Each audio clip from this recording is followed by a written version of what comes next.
Hello everyone, welcome all of you to the platform teaching Pariksha के इस बेहतरीन session में आप सभी का हार्दिक स्वागत करती हूँ।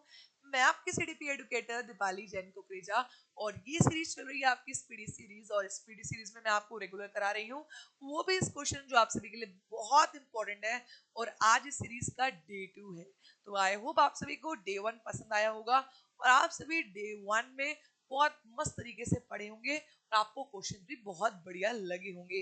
तो आज है डे 2 और ये 6 डेज की हमने सीरीज चलाई है।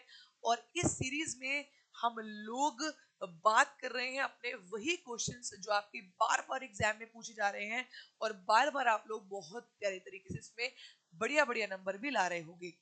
बात करें अगर आपके टेस्ट के रिजल्ट की जो आपका टेस्ट का रिजल्ट है वो आपको सीडीपी बाई टीपी के टेलीग्राम चैनल पर मिल रहा है।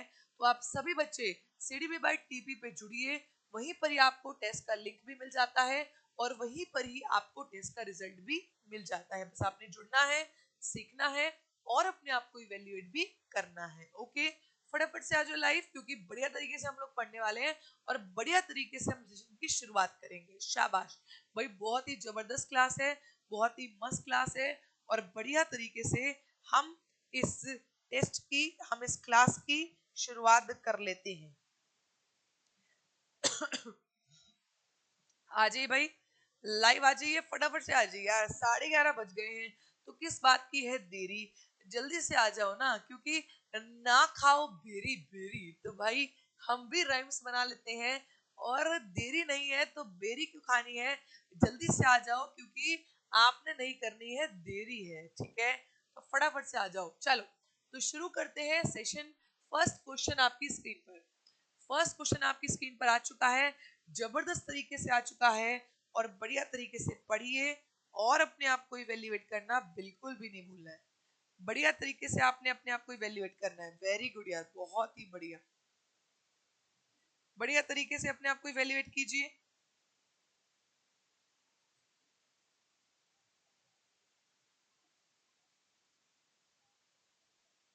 चलिए चलिए आइए, फर्स्ट क्वेश्चन आपकी स्क्रीन पर।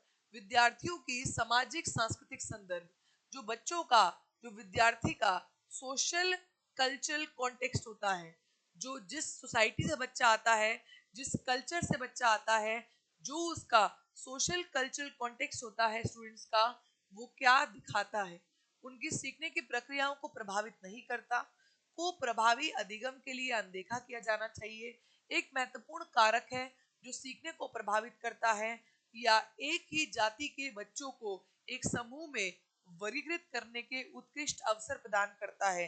तो जो बच्चों का सोशियो कल्चरल बैकग्राउंड होता है उसको वो बिल्कुल आपके सीखने को प्रभावित करेगा, उसको कभी भी अनदेखा नहीं करना है।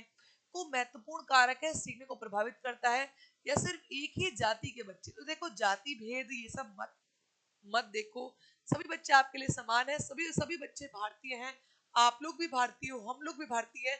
तो आपको कभी भी बाइस नहीं होना है, कभी भी आपको पार्शियलिटी नहीं दिखानी है, ठीक है। तो इसीलिए नॉट इम्पैक्ट गलत है, बी बी इग्नोर्ड ये भी गलत है, कास्ट वाला भी गलत है। इसका आंसर क्या है, जो सोशियो कल्चरल बैकग्राउंड है वो इंपॉर्टेंट है और वो आपकी लर्निंग को हमेशा बेहतर करता है। तो ऑप्शन नंबर थर्ड इसका बिल्कुल सही आंसर है। आइए बात करते हैं कथन और तर्क। बात करते हैं कथन और तर्क। यहां पर लगाइए क्योंकि और यहां पर लगाइए बिकॉज और फिर इसको सॉल्व करने की कोशिश करेंगे। ये है एजर्शन और ये है रीजन, ये है एजर्शन और ये है रीजन। जल्दी से समझिए और इसको बिल्कुल बढ़िया तरीके से आपने सॉल्व करना है। आइए, बच्चों के विकास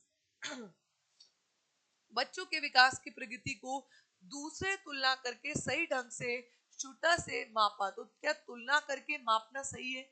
आप बच्चे के इंडिविजुअल परफॉर्मेंस को देखो, आप कभी बच्चे को तुलना नहीं कर सकते। अगर एजर्शन ही गलत है तो हम दोनों वाला ही लगा देते हैं, हमें ये पढ़ना ही नहीं होता, क्योंकि जब ए ही गलत हो गया ना तो आप सीधा लगाओगे ये option. Both A and R are false, A और आर दोनों ही क्या है, गलत है। ए और आर दोनों ही क्या है, गलत है।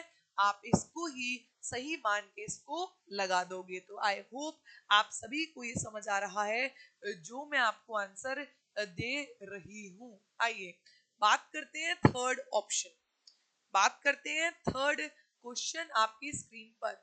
बाल विकास के क्षेत्र में हाल ही के सिद्धांत यह सुझावित करते हैं कि विकास प्रभावित होता है किससे। जो बाल विकास के सिद्धांत हैं वो क्या कहते हैं कि जो डेवलपमेंट है, जो विकास है, वो किससे प्रभावित होता है। जो बाल विकास के सिद्धांत हैं वो क्या कहते हैं, जो विकास है वो किससे प्रभावित होता है। अनुवांशिकता से, शिक्षा से, संस्कृति से और सामाजिक नीतियों से।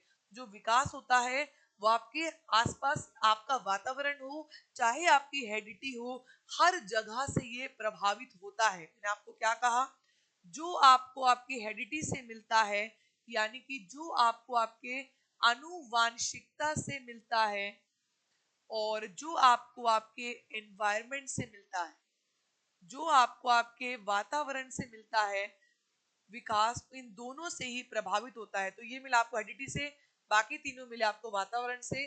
तो इसीलिए ये सारे ही सही है। 1 2 3 4 इसका सही आंसर है।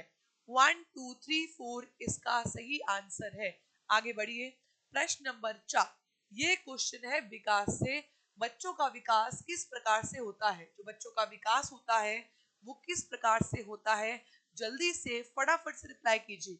बच्चों का जो विकास होता है वो किस तरीके से होता है। व्यवस्थित रूप से होता है, परंतु स्वाभाविक रूप से व्यक्तिक होता है, बिल्कुल होता है।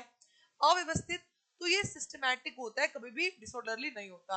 पूरे विश्व में बच्चों की जो एक समान दर होता है, देखो दर यानी कि पेस, यानी कि रेट कभी भी सेम नहीं होती। रेट हमेशा डिफरेंट होती है, क्योंकि आपने देखा है कोई बच्चा लंबा निकले, कोई बच्चा छोटा निकले, तो रेट जो होती है ना वो डिफरेंट होती है, लेकिन पैटर्न सेम होता है। पैटर्न जो होता है वो सेम होता है, पर रेट जो होती है वो अलग अलग होता है। और केवल तो वैसे ही गलत, तो ये गलत, ये गलत, ये गलत। तो जो लगा रहे हैं ऑप्शन नंबर फर्स्ट, हमारे सभी प्यारे बच्चे, वो बिल्कुल सही है कि ऑर्डरली होता है और इंडिविजुअलिस्टिक होता है, यानी कि व्यक्तिगत होता है प्रकृति से। क्या होता है, व्यक्तिगत होता है, हर बच्चे का अपना अलग होता है। ठीक है जी, चलिए बात करते हैं प्रश्न नंबर 5। फिफ्थ क्वेश्चन आपकी प्यारी प्यारी स्क्रीन पर। ब्रेन प्लास्टिसिटी यानी कि मस्तिष्क नम्यता का मतलब क्या है। आपका ब्रेन किस तरीके से काम करता है। मैंने आपको बताया था ना कि जो अर्ली पीरियड होते हैं, जो प्रारंभिक समय होता है बाल्यकाल का, वो ज्यादा इंपॉर्टेंट होता है। ब्रेन प्लास्टिसिटी उसको ही कहा जाता है कि ब्रेन किस तरीके से वर्क कर रहा है, फ्लेक्सिबिलिटी रख रहा है, किस प्रकार की स्टोरेज है, कौन सा कौन से चीजों को ब्रेन समझ रहा है, देख रहा है, वो सब होता है ब्रेन प्लास्टिसिटी के अंदर। ठीक है, तो बाल्यावस्था और किशोरावस्था का पूरी अवस्था संज्ञानात्मक विकास के लिए संवेदनशील अवस्था है। विकास सभी बालकों में एक समान दर से होता है। देखो दर कभी भी एक समान नहीं होती। केवल वाला तो यार हम पढ़ते ही नहीं है, और एक क्षेत्र का विकास दूसरे क्षेत्र को विकास को प्रभावित नहीं करता।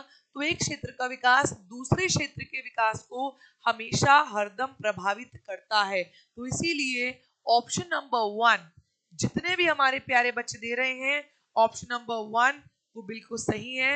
ऑप्शन नंबर 1 इसका बिल्कुल जबरदस्त तरीके सही आंसर है। जो लगा रहे हैं ऑप्शन नंबर 1 वो हमारे सभी बच्चे बिल्कुल सही हैं। बाल्यावस्था और किशोरावस्था की जो पूरी की पूरी अवस्था है संज्ञानात्मक विकास के लिए क्या है, संवेदनशील है। संज्ञानात्मक विकास के लिए ये बहुत इंपॉर्टेंट पीरियड है, बहुत सेंसिटिव पीरियड है। ठीक है, चलिए बात करते हैं प्रश्न नंबर 6। सिक्स्थ क्वेश्चन आपकी स्क्रीन पर। प्रश्न नंबर 6, सिक्स्थ क्वेश्चन आपकी स्क्रीन पर। जीन प्याजे के अनुसार बच्चों की सोच वयस्क से किस प्रकार अलग होती है। जो बच्चों की सोच होती है वो उनके वयस्कों से किस प्रकार से अलग होती है। प्याजे इस बारे में क्या कहते हैं। उनकी जो जो बच्चों की सोच होती है वो एडल्ट से, उनसे बड़ों से किस प्रकार से अलग होती है। जो बच्चों की सोच होती है वो उनसे बड़ों से, उनके एडल्ट से किस प्रकार से अलग होती है। यह वयस्कों से अलग नहीं है, बच्चों की सोच वयस्कों से गुणात्मक रूप से भिन्न होती है, बच्चों की सोच वयस्कों से मात्रात्मक रूप से भिन्न होती है, या बच्चों की सोच बड़ों से कम होती है। तो कम नहीं होती, ऑब्वियसली भिन्न तो होती है, ठीक है, अलग तो होती है बात, ठीक है, लेकिन कम नहीं होती, ज्यादा नहीं होती, ठीक है। तो आप बताइए क्या होगा।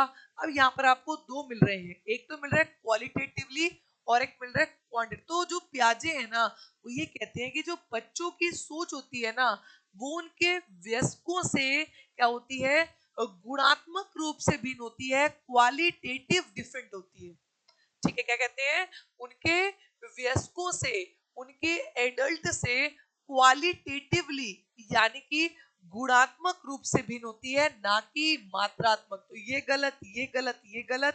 जो लगा रहे हैं सेकंड ऑप्शन, वो हमारे सभी बच्चे बिल्कुल सही है। और बिल्कुल भी एक भी बच्चे ने बोर नहीं होना, फटाफट से लाइक कर दें, शेयर कर दें एंड चैनल को सब्सक्राइब करते रहे, ताकि मैक्सिमम बच्चा हमारे साथ इसी तरीके जुड़ जाए। जल्दी से शाबाश, शेयर करते रहिए, लाइक करते रहिए, ताकि मैक्सिमम बच्चा हमारे साथ इसी प्रकार जुड़ जाए। चलिए प्रश्न नंबर 7, सेवेंथ क्वेश्चन आपकी प्यारी सी स्क्रीन पर। जीन प्याजे के अनुसार निम्नलिखित में से अनुकूलन के भाग कौन से हैं?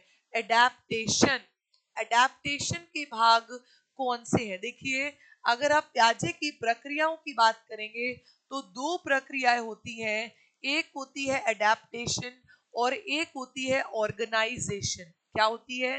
एक होती है एडेप्टेशन और एक होती है ऑर्गेनाइजेशन। ऑर्गेनाइजेशन में क्या होता है, विचारों को संगठित किया जाता है, यहाँ पर कंबाइन किया जाता है, उनको ज्वाइन किया जाता है, उनको रिकंबाइन किया जाता है, उनको ऑर्गेनाइज किया जाता है यहाँ पर विचारों को। और यहाँ पर क्या होता है, जो एडेप्टेशन है यानी कि जो अनुकूलन है, उसके अंदर दो प्रक्रियाएं, अनुकूलन के अंदर दो प्रक्रियाएं शामिल होती हैं, और वो दो प्रक्रियाएं ये रही, समायोजन और समावेशन, यानी कि एसिमिलेशन एंड एकोमोडेशन। आपको पता है स्कैफोल्डिंग की बात वाइगोत्स्की ने करी है, और कंडीशनिंग की बात जो है वो बिहेवियरिस्ट करते हैं। कौन करते हैं? कंडीशनिंग की बात बिहेवियरिस्ट। तो ये 1 और 2 इसका बिल्कुल सही है। जितने प्यारे बच्चे लगा रहे हैं 1 और 2 वो बिल्कुल सही है। समायोजन में आप एक्चुअल टू एक्चुअल स्कीमा को सेम रखते हैं, कुछ ऐड ऑन नहीं करते, लेकिन एकोमोडेशन में स्कीमा में कुछ ना कुछ नई चीज को ऐड ऑन करते हो।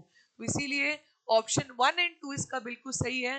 जो भी हमारे प्यारे बच्चे लगा रहे हैं 1 और 2 वो बिल्कुल सही है। आइए बात करते हैं प्रश्न नंबर 8, एट्थ क्वेश्चन। और मुझे कमेंट करते रहे ताकि मैं कमेंट पढ़ूं तो मुझे हंसी आए कि आपको क्लास कैसी लग रही है, मजा आ रहा है या फीका लग रहा है या फिर सजा लग रही है, क्योंकि ये स्पीडी सीरीज है तो स्पीड में ही क्वेश्चंस को सॉल्व करेंगे। आइए बात करते हैं प्रश्न नंबर 8 की।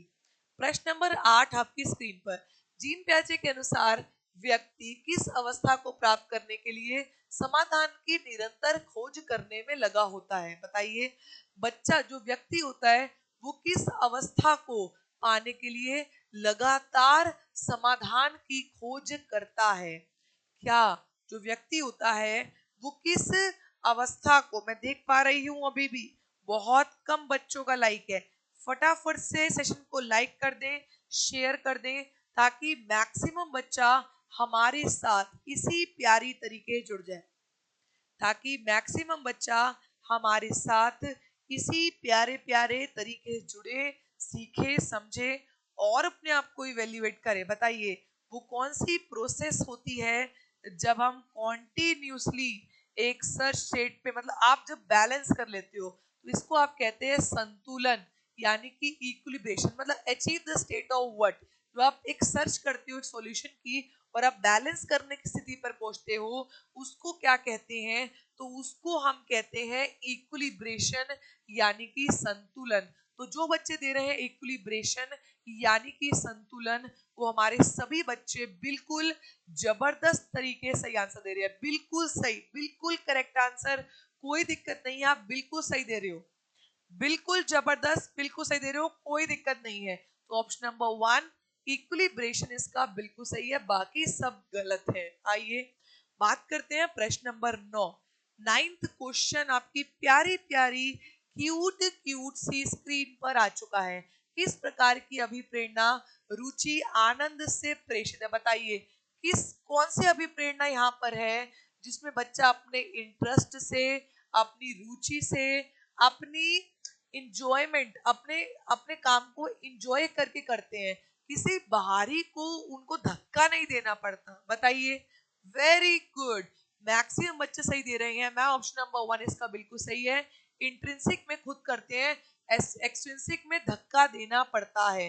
तो केवल एक इसका सही ऑप्शन है, 1 इसका बिल्कुल सही है।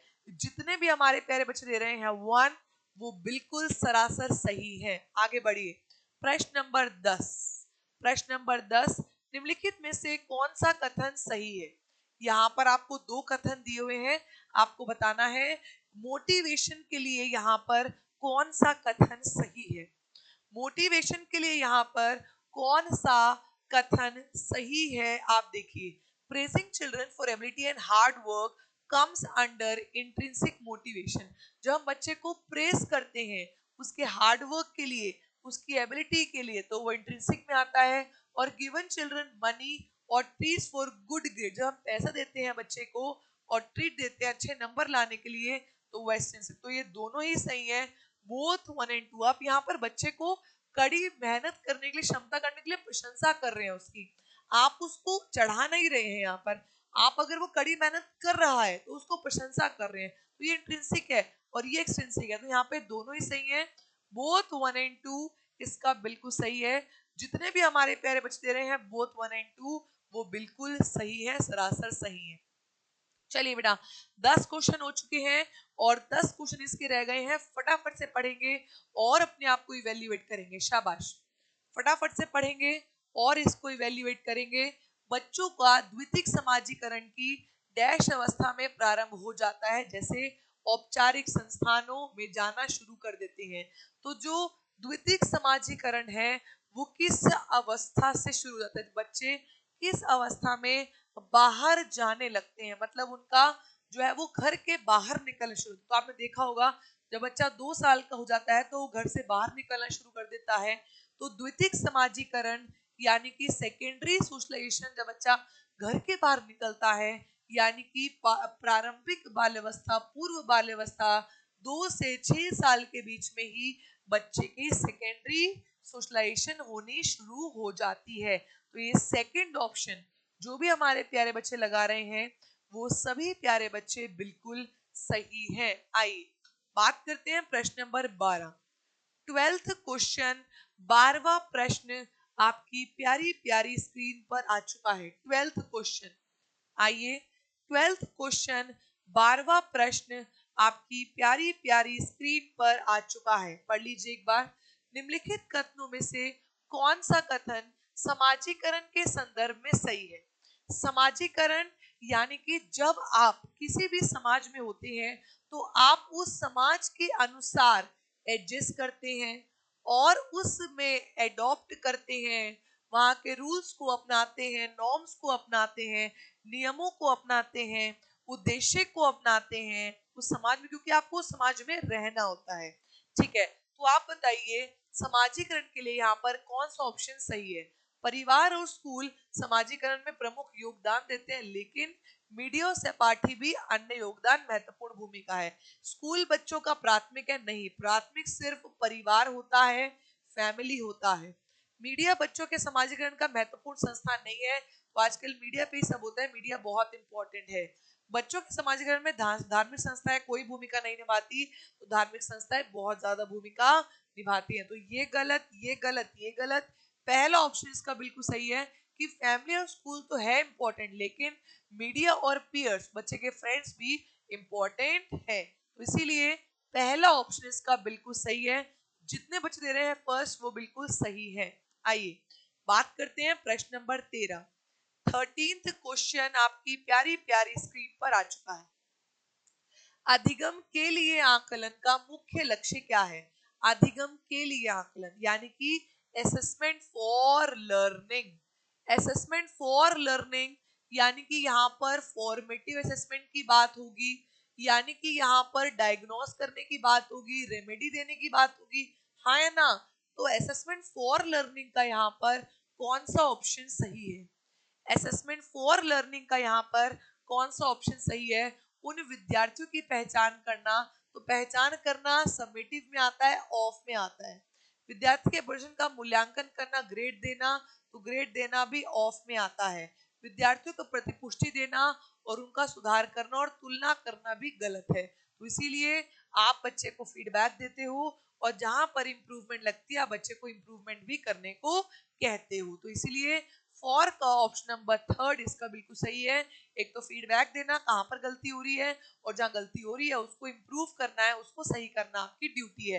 तभी यहाँ पर डायग्नोस करके रेमेडी, तभी यहाँ पर निदान करके उपचार देते हैं। आइए आगे बढ़ते हैं 14th क्वेश्चन। ये है आपका अभिकथन, ये है आपका कारण। यहाँ पर लगाइए क्योंकि, और यहाँ पर लगाइए बिकॉज, और फिर इसको सॉल्व कीजिए। जबरदस्त तरीके सॉल्व होगा। शिक्षकों को सार्थक वातावरण बनाना चाहिए जिसमें सभी बच्चों की सक्रिय भागीदारी को संलग्नता हो, क्योंकि सभी बच्चे आंतरिक रूप सीखने के प्रेरित होते हैं, सीखने में सक्षम होते हैं। बिल्कुल भाई, आप जब बच्चों के लिए वातावरण बनाओगे, कंड्यूसिव बनाओगे, एक्टिव पार्टिसिपेट बनाओगे, तो हाँ बच्चा सीखने के लिए प्रेरित होगा। यहाँ पे दोनों ही सही है, तो इसीलिए सेकंड ऑप्शन इसका बिल्कुल सही है। और जितने प्यारे बच्चे लगा रहे हैं सेकंड ऑप्शन, वो सभी हमारे प्यारे बच्चे बिल्कुल सही हैं। आइए बात करते हैं प्रश्न नंबर 15। कौन सा मूल्यांकन प्रकार शिक्षण अधिगम प्रक्रिया संबंधित नहीं है? बताइए कौन सा यहाँ पर मूल्यांकन का वो प्रकार है, असेसमेंट का वो प्रकार है जो आपके एजुकेशन में यूज नहीं होता। जो आपके एजुकेशन में, तो ये जो क्लिनिकल लिखा है कि डॉक्टर यूज करते हैं असेसमेंट करने के लिए, जो साइकोलॉजिस्ट होते हैं वो यूज करते हैं, आप पढ़ाने में इसका यूज नहीं करते। अचीवमेंट का, कॉन्टिन्यूस का, रेमेडियल का होता है, लेकिन क्लिनिकल आपने कभी नहीं पढ़ा और इसका कभी यूज भी नहीं होता है। आगे बढ़िए, 16वां प्रश्न आपकी स्क्रीन पर। 16वां प्रश्न आपकी प्यारी प्यारी स्क्रीन पर। शिक्षक सीखने के लिए मूल्यांकन और सीखने के मूल्यांकन दोनों का उपयोग कैसे कर सकते हैं? बताइए, सीखने का मूल्यांकन और सीखने के मूल्यांकन के लिए यहाँ पर कौन सा ऑप्शन सही है? सीखने का मूल्यांकन और सीखने के लिए मूल्यांकन के लिए यहाँ पर कौन सा ऑप्शन सही है? जल्दी से फटाफट से मुझे प्यारा प्यारा आंसर सभी बच्चे देंगे, और सेशन को लाइक करते रहिए यार। 16वें प्रश्न पे पहुंच चुके हैं, लेकिन बच्चों सरासर आप लोग तो लाइक नहीं करते। क्या मैम को मिस नहीं कर रहे? क्या मैम को लाइक नहीं कर रहे हो? मैम तो देखो आपके लिए इतना सारा बना के गई है, लेकिन आप तब भी मैम को मिस नहीं करते, ना लाइक करते। फटाफट से लाइक करो। बच्चों की प्रगति और उपलब्धि का स्तर जाने। प्रगति यानी कि फॉर, और उपलब्धि यानी कि ऑफ, बिल्कुल सही है। जरूरतों को जाने, रणनीति, तो इसमें तो सिर्फ फॉर की ही बात हुई है। समय समय बच्चों के प्रदर्शन की आकलन करें, और आकलन करें, प्रश्न को प्रमाणित करें, तो ये भी फॉर की बात हुई है। और बच्चों की प्रगति निगरानी करें और अंतराल को भरने के लिए लक्ष्य, तो ये भी नहीं होगा। इसका जो आंसर होगा वो फर्स्ट ही होगा। जो आप सभी बच्चे दे रहे हैं वो बिल्कुल सही दे रहे हैं कि बच्चों की जो प्रोग्रेस है, प्रोग्रेस को पहचानना मतलब होगा फॉर, और अचीवमेंट लेवल का मतलब होगा ऑफ। तो बच्चों की प्रोग्रेस को पहचाने कि बच्चे की प्रगति क्या हो रही है उसको पहचाने, और फिर बच्चे की उपलब्धि को चेक करें कि भाई बच्चे की उपलब्धि किस जगह पर, कहां पर हो रही है। तो फॉर और ऑफ यहाँ पर दोनों ही आ रही हैं, और दोनों ही आपके बिल्कुल सही हैं। आइए बात करते हैं प्रश्न नंबर 7 के, 17 की। 17 क्वेश्चन, 17वां प्रश्न आपकी स्क्रीन पर। 17th क्वेश्चन, 17वां प्रश्न आपकी स्क्रीन पर। दिव्यांगजन अधिकार अधिनियम निम्न में से किस सिद्धांत को पोषित करता है? जो आरपीडब्ल्यूडी एक्ट है, जो आरपीडब्ल्यूडी एक्ट है, वो किसकी बात करता है? पृथकीकरण की, नामीकरण की, इंटीग्रेशन की, या फिर समावेशन की? आरपीडब्ल्यूडी एक्ट कहता है कि जो ये 21 टाइप्स की डिसेबिलिटी मैं बता रहा हूँ, उनको आपने रिजर्वेशन देना है, और उनको जो भी सुविधाएं चाहिए वो आपने देनी है, और सभी बच्चों को आपने एक ही कक्षा में शामिल करके पढ़ाना है। तो इसीलिए ऑप्शन नंबर थर्ड इंक्लूजन यानी कि समावेशन इसका बिल्कुल सही आंसर है। जितने भी प्यारे बच्चे दे रहे हैं थर्ड यानी कि इंक्लूजन, वो सभी बच्चे बिल्कुल सही हैं। इंक्लूजन इसका बिल्कुल सही आंसर है। आइए, आई होप सभी प्यारे बच्चों को क्वेश्चन समझ आ रहे हैं और एक भी क्वेश्चन में किसी भी बच्चे को कोई भी प्रॉब्लम नहीं हो रही है। स्पीडी सीरीज है लेकिन तब भी आपको कोई भी प्रॉब्लम नहीं हो रही है। ओके, चलिए बात करते हैं प्रश्न नंबर 18। वह अवस्था जिसमें संख्या क्रम को याद, संख्या यानी कि बच्चा नंबर्स को याद नहीं रख पाता है। संख्या क्रम को याद करने, किन्हीं दो संख्याओं की तुलना करने, संख्या संप्रतियों के सांकेतिक संबंध स्थापित करने में कठिनाई हो रही है। बच्चा नंबर के कॉन्सेप्ट को नहीं पहचान पाता है। तो नंबर कहाँ पे आता है? ये होता है मैथ्स में।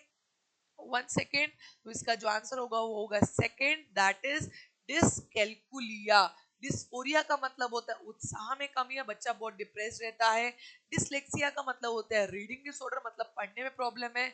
और डिसफ्रेक्सिया का मतलब होता है जब हैंड, आई और ब्रेन में कोऑर्डिनेट नहीं कर पाते। तो मैंने आपको लर्निंग डिसेबिलिटी की भी एक सेशन बना के दिया है जो आई होप आप सभी बच्चों को पसंद आएगा। तो ये सेकेंड ऑप्शन आपका बिल्कुल सही है। आइए, तो आप लर्निंग डिसेबिलिटीज की मैंने ट्रिक्स बताई हैं, आपको एक सेशन बनाया, एक वीडियो बनाई है जो मैं टेलीग्राम पे भी शेयर करवा दूंगी एंड आई होप आप सबने देख भी ली होगी। आइए बात करते हैं प्रश्न नंबर 19। 19th क्वेश्चन आपकी स्क्रीन पर। निम्नलिखित में से कौन सा कारक चलन यानी कि क्रियात्मक दिव्यांगता वाले विद्यार्थियों के समावेशन में बाधक है?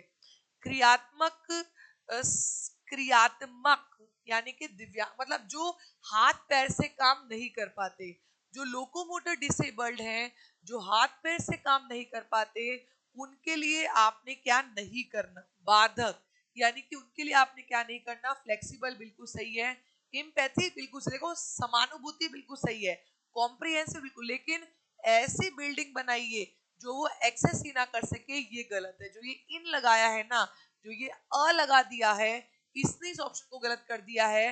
अगम्य का मतलब कि वो उस तक पहुंच ना पाए। ऐसा इंफ्रास्ट्रक्चर, ऐसी फर्नीचर, ऐसी टॉयज जो वो यूज ही ना कर पाए, तो वो क्या ही फायदा था? उनके लिए फायदा नहीं है। तो नहीं वाला पूछा है, बाधक पूछा है, इसीलिए ऑप्शन नंबर सेकंड जितने भी प्यारे बच्चे दे रहे हैं वो लोग बिल्कुल सरासर सही थे। आइए लास्ट क्वेश्चन जो कि आपकी प्यारी प्यारी सी स्क्रीन पर आ चुका है, question number 20। Last question, question number 20। और आई होप आप सभी प्यारे बच्चों ने लाइक कर दिया, क्वेश्चन शेयर कर दिया होगा और मैक्सिमम बच्चे हमारे साथ इस तरीके जुड़ेंगे, सीखेंगे, समझेंगे। Very well done. आइए प्रश्न नंबर 20। प्रश्न नंबर 20 आपकी प्यारी प्यारी सी स्क्रीन पर। समावेशी शिक्षा का सिद्धांत निम्नलिखित में से किसे बढ़ावा देता है? समावेशी शिक्षा कहती है सबकी शिक्षा सबके साथ। क्या कहती है?